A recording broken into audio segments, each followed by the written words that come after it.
नमस्कार मित्रो, आज आपण रिझर्व्ह बँक ऑफ इंडियाची ऑटोनॉमी त्याचबरोबर रिझर्व्ह बँक ऑफ इंडिया ॲक्टमधील सेक्शन 7 मध्ये असणाऱ्या वेगवेगळ्या प्रकारच्या तरतुदींचा आपण अभ्यास करणार आहोत.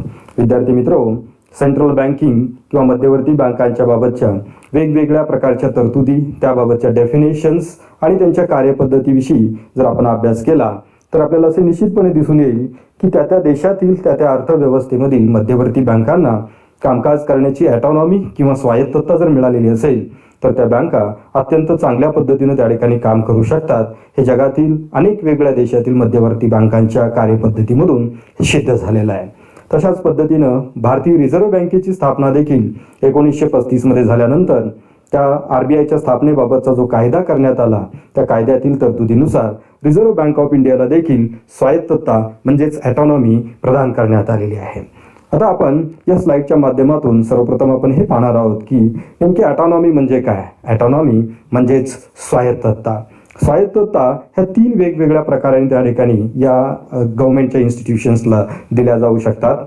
एक म्हणजे कायदेशीर दृष्ट्या दिली जाणारी ऑटोनॉमी किंवा ज्याला लीगल इंडिपेंडन्स असं आपण त्या ठिकाणी म्हणू शकतो. त्याचबरोबर इन्फॉर्मल इंडिपेंडन्स अँड कॉन्टेक्च्युअल इंडिपेंडन्स अशा 3 प्रकारच्या स्वायत्तता किंवा ऑटोनॉमी त्या देशातील वेगवेगळ्या प्रकारच्या ऑटोनॉमस इन्स्टिट्यूशनला प्रदान करण्यात आल्याचे आपल्याला त्या ठिकाणी दिसून येते.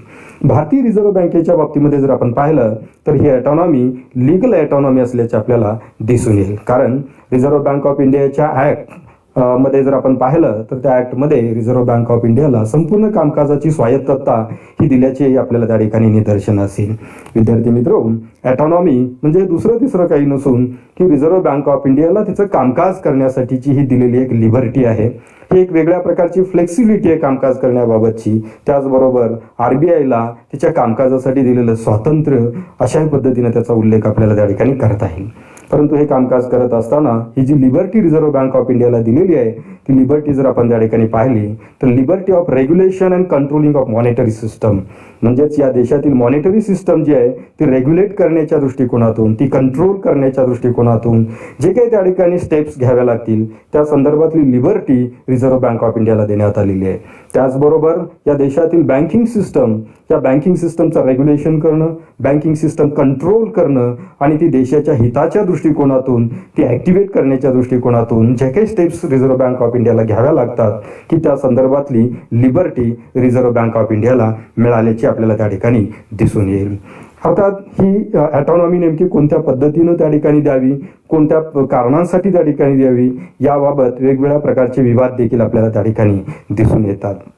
काही देशांमध्ये त्या देशातल्या मध्यवर्ती बँका त्या देशातल्या शासनाच्या हातामध्ये असल्याचे आपल्याला दिसतील आणि काही देशामध्ये त्या पूर्णपणे ऑटोनॉमस इन्स्टिट्यूशन म्हणून देखील काम करत असताना दिसतील. या संदर्भात नेपोलियन बोनापार्ट यांनी 1806 मध्ये कोट केलेले एक विधान हे अत्यंत महत्त्वाचं आहे की ज्याच्यावरती आपण त्या ठिकाणी या ऑटोनॉमीच्या संदर्भाने चर्चा करणं अत्यंत आवश्यक आहे असं मला वाटतं. त्याने असं म्हटलेलं होतं, I want the bank to be in the hands of the government but not too much. या वाक्यामध्ये बराचसा अर्थ त्या ठिकाणी दडलेला आहे. त्यांच्या मते त्या देशातील मध्यवर्ती बँक म्हणजेच बँक ऑफ फ्रान्सच्या बाबतीमध्ये त्यांनी हे विधान केलेलं आहे ही सरकारच्या हातामध्ये असणं आवश्यक आहे, परंतु सरकारचं पूर्णपणे त्याच्यावरती नियंत्रण असता कामा नये.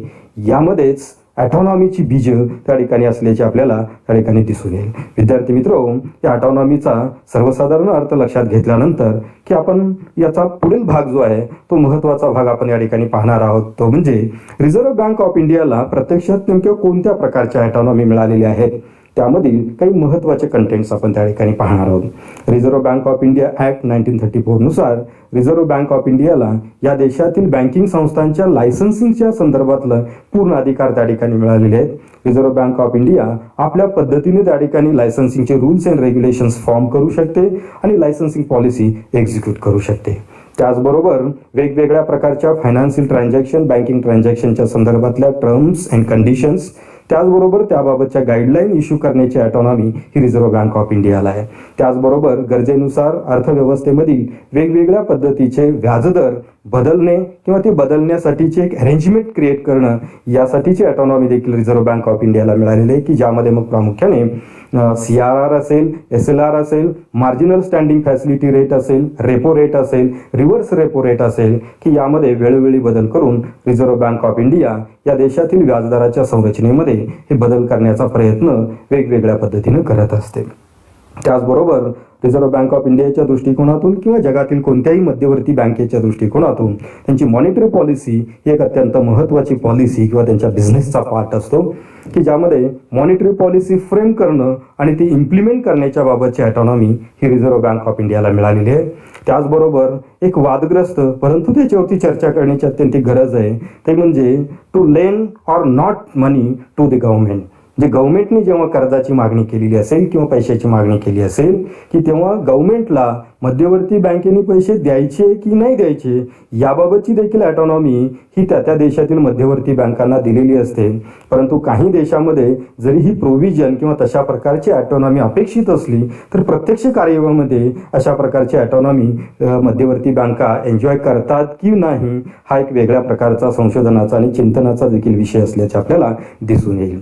त्याचबरोबर मध्यवर्ती बँक किंवा रिझर्व्ह बँक ऑफ इंडिया आपले कामकाज करत असताना की त्या ठिकाणी गोल सेट करत असताना ते कोणत्या प्रकारची गोल्स किंवा टार्गेट्स डिफाईन केली पाहिजेत की याबाबतचं देखील स्वातंत्र्य रिझर्व्ह बँक ऑफ इंडियाला त्या ठिकाणी मिळालेलं आहे.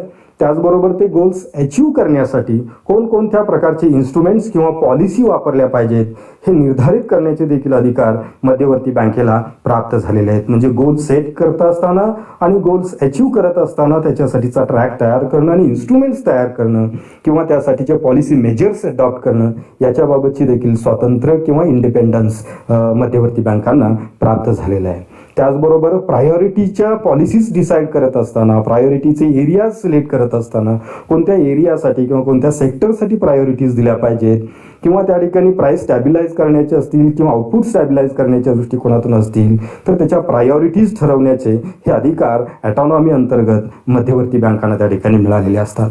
आणि सर्वात महत्त्वाचा अर्थ की जो ऑटॉनॉमीच्या दृष्टिकोनातून अत्यंत गरजेचा वाटतो तो म्हणजे की शासनाने रिझर्व्ह बँकेच्या किंवा मध्यवर्ती बँकेच्या डे टू डे बिझनेसमध्ये, डे टू डे कामकाजामध्ये कोणत्याही प्रकारचा इंटरफेरन्स न करणं हे याच्यामध्ये अपेक्षित आहे. जे अशा प्रकारची ऑटॉनॉमी देशातील मध्यवर्ती बँकांना प्राप्त झालेली असते की जी भारतीय रिझर्व्ह बँकेला देखील कायद्यातील प्रोव्हिजननुसार अशा प्रकारची ऑटॉनॉमी मिळाल्याचे आपल्याला दिसून येईल. प्रत्यक्षात भारतीय रिझर्व्ह बँक ऑफ इंडिया या ऑटॉनॉमीचा वापर कितपत करते आहे किंवा कसा होऊ शकतो किंवा कोणत्या पद्धतीने त्याचं एक्झिक्युशन सुरू आहे यावरती देखील आपण चर्चा करणं आवश्यक आहे. विद्यार्थी मित्रो, मूलतः रिझर्व्ह बँक ऑफ इंडियाचा जो ॲक्ट आहे की ज्याला आपण RBI ॲक्ट 1934 असं आपण म्हणतो, त्याच्यामधला जो चॅप्टर 1 त्यामधला सेक्शन 7 जो आहे की त्यामधल्या जर प्रोव्हिजन्स आपण पाहिल्या तर त्यामध्ये महत्त्वाची प्रोव्हिजन अशी आहे की गव्हर्नमेंटला जर असं वाटलं की पब्लिक इंटरेस्टमध्ये रिझर्व्ह बँक ऑफ इंडियाला काहीतरी सूचना देण्याची आवश्यकता आहे किंवा त्यांना काहीतरी डायरेक्शन देण्याची आवश्यकता आहे तर ते डायरेक्शन देण्याचे अधिकार रिझर्व्ह बँक ऑफ इंडियाच्या या कामकाजामध्ये मध्यवर्ती गव्हर्नमेंटला म्हणजे सेंट्रल गव्हर्नमेंटला हे त्यामधून मिळालेले आहेत.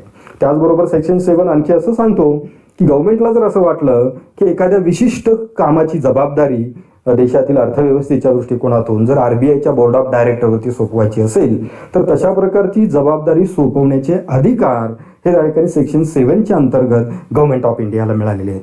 म्हणजेच याचा अर्थ असा होतो की जरी रिझर्व्ह बँक ऑफ इंडियाचा ॲक्ट 1934 मधील इतर सगळ्या प्रोव्हिजननुसार रिझर्व्ह बँकेला जरी ऑटॉनॉमी प्राप्त झालेली असली तरी प्रत्यक्षात या संपूर्ण ऑटॉनॉमीला कुठंतरी त्या ठिकाणी छेद देण्याचं काम हा सेक्शन 7 करतो आहे की काय असं वाटण्यासारखी परिस्थिती काही वेळेला निर्माण झालेली आपल्याला पाहायला मिळते. विद्यार्थी मित्रो, रिझर्व्ह बँक ऑफ इंडियाच्या स्थापनेपासून ते अगदी 2018 पर्यंत गव्हर्नमेंट ऑफ इंडियाने सेक्शन 7 मधल्या या प्रोव्हिजनचा कधीही त्या ठिकाणी वापर केलेला नव्हता. परंतु पहिल्यांदाच अशा प्रकारचा वापर त्या ठिकाणी झाला आणि हे सर्वश्रुत झालं आणि त्यामुळे यावरती खूप मोठ्या प्रमाणात चर्चा ही देशभरामध्येच नव्हे तर जगभरामध्ये देखील झालेली आपल्याला पाहायला मिळते. आणखी काही महत्त्वाच्या फॅक्ट्स ज्या रिझर्व्ह बँक ऑफ इंडियाच्या ऑटॉनॉमीबद्दल मला आपल्यासमोर मांडणं आवश्यक वाटतं. विद्यार्थी मित्रो, जरी प्रत्यक्षात लिगल ऑटॉनॉमी जरी रिझर्व्ह बँक ऑफ इंडियाला जरी असली तरी प्रत्यक्षात त्यामधल्या काही प्रोव्हिजन्स जर आपण पाहिल्या तर त्यामधून या रिझर्व्ह बँक ऑफ इंडियाच्या ऑटॉनॉमीबद्दल प्रश्नचिन्ह निर्माण झाल्याशिवाय राहत नाही.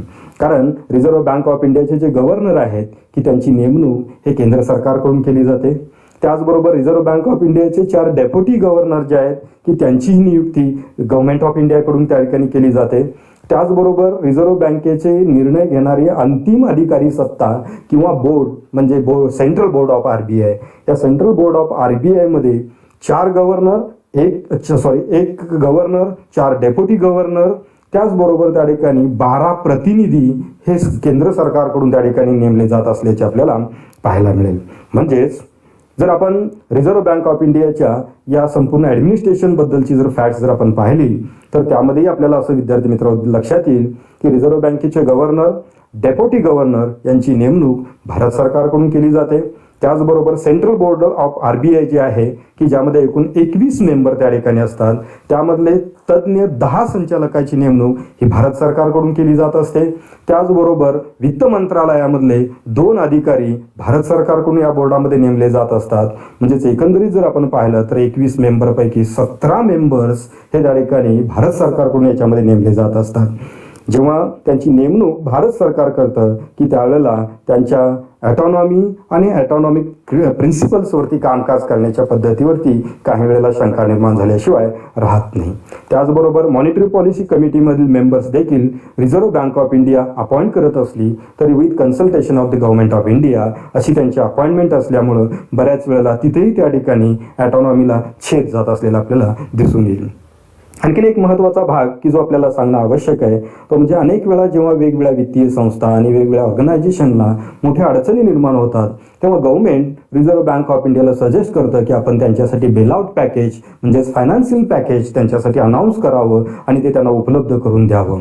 म्हणजे जरी रिझर्व्ह बँक ऑफ इंडिया एकीकडे मॉनिटरी पॉलिसीच्या माध्यमातून मनी सप्लाय रेग्युलेट करण्याचा जरी कंट्रोल करण्याचा प्रयत्न करत असले तर काही वेळेला अशा प्रकारच्या सूचना गव्हर्नमेंट ऑफ इंडियाकडून त्या ठिकाणी येऊ शकतात.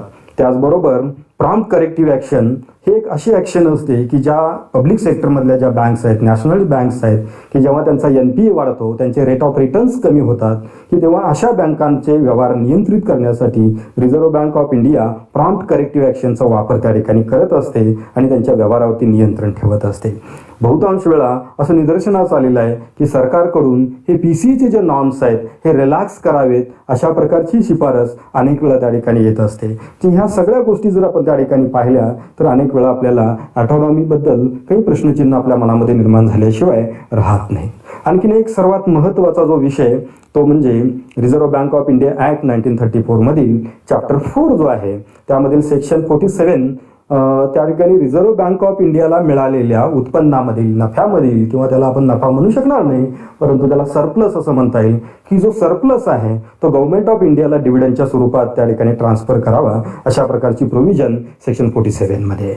याचं महत्त्वाचं कारणही असं आहे कारण reserve bank of India he totally government of इंडियाची मालकीची संस्था असल्यामुळं तिचं संपूर्ण भांडवल शेअर कॅपिटल हे भारत सरकारचं असल्यामुळं जे काही सरप्लस किंवा प्रॉफिट त्या ठिकाणी मिळेल तो त्या ठिकाणी गव्हर्नमेंट ऑफ इंडियाला ट्रान्सफर करणं आवश्यक आहे.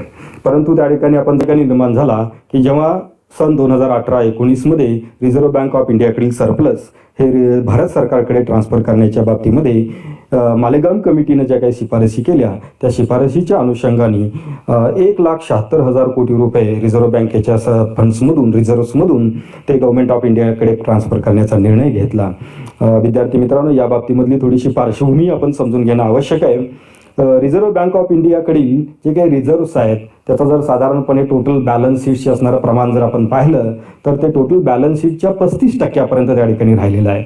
परंतु जगभरातील अनेक वेगवेगळ्या मध्यवर्ती बँका जर आपण पाहिल्या तर त्यांच्याकडील सरासरी हे जे प्रमाण जर आपण पाहिलं तर ते 10 ते 15% दरम्यान आहे.